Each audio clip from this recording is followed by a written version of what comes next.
I grew up in Edmonton, and I've seen the changes.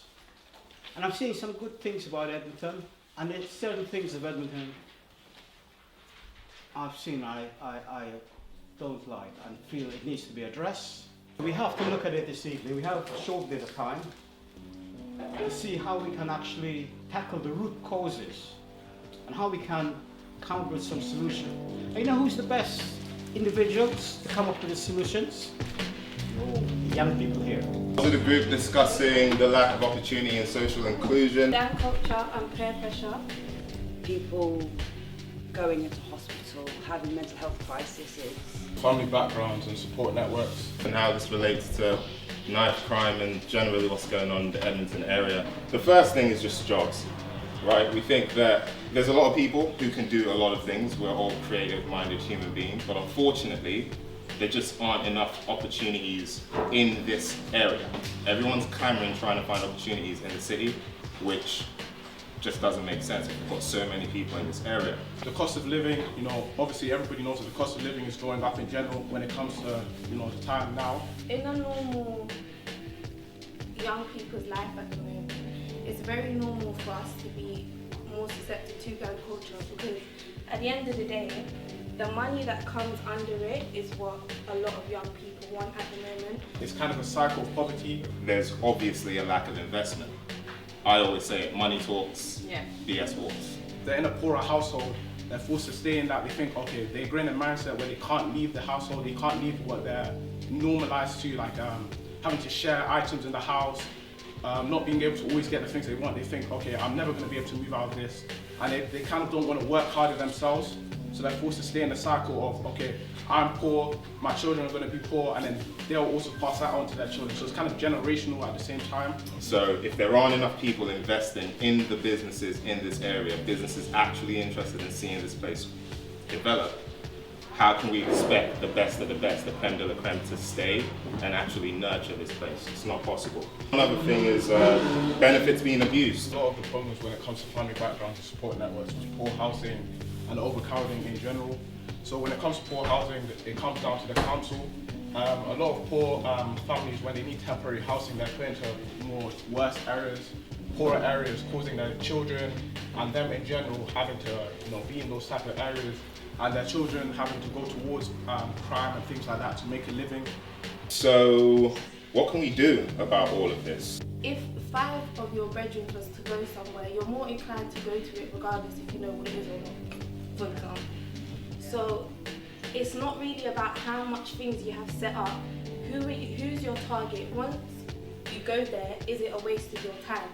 Because at the end of the day, you can sit somewhere, you can listen to what people are saying for hours, but did you take anything away from it and has it benefited you? If we can get investing, funding, business people that really want to see people in the community that have talent shine, we need more creative hubs like this, more community-focused hubs as well. The more hubs there are and more focus on developing skills for young people in these sort of hubs, the better it will be for the area. If there was something set up where you could learn e-commerce and what you work on, you can see the financial benefit in your face from the jump, you're gonna wanna come.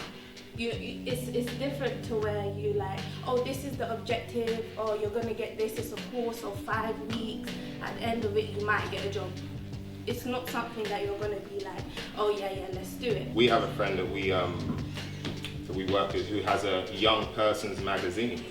That's not anywhere. Everyone wants to get a GQ or they want to get or look at your Daily Mail, but there are people making magazines in the area and there's no publicity of that. We need more things like that. Social media is obviously growing up in influence when it comes to younger children.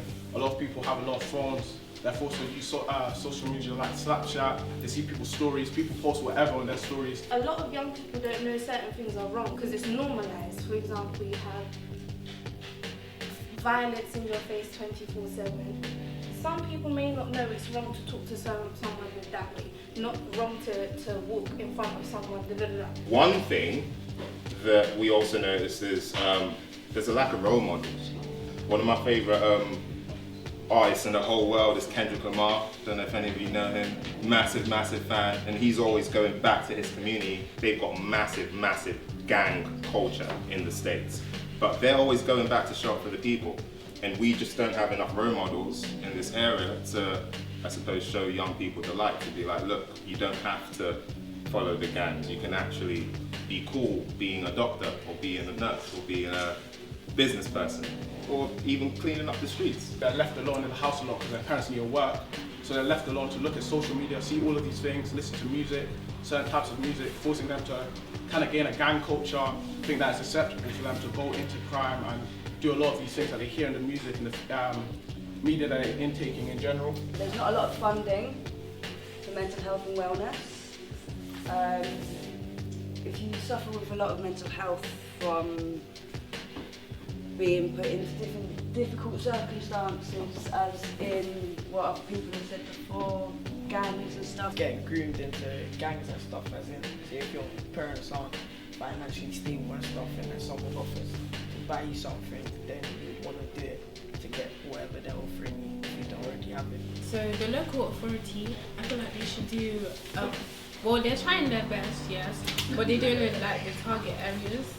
Feeling safe as well is really important for young kids to go to schools out of the area. So they could be living in Edmonton but have to go to school in Tottenham, and there's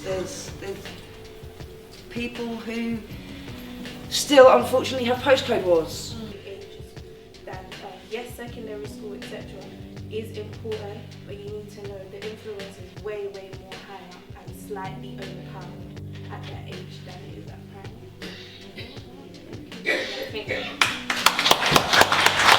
More and bad environments, so the local authority needs to try their best.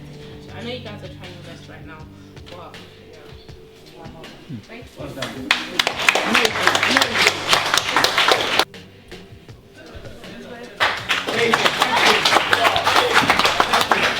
don't want us to leave here. I do not want us to leave here and nothing happened, because 5 years ago that took place. And we had some great leaders in here. After this, we come together, we look at what the young people said, and we put something together and give it back to those who empower us. To say, well, this should not be the first and last meeting. This should be, the next phase is what we're going to do with that up there, yes? Thank you again, officers. Thank you, Councillor, for coming. Everyone, thank you for taking the time.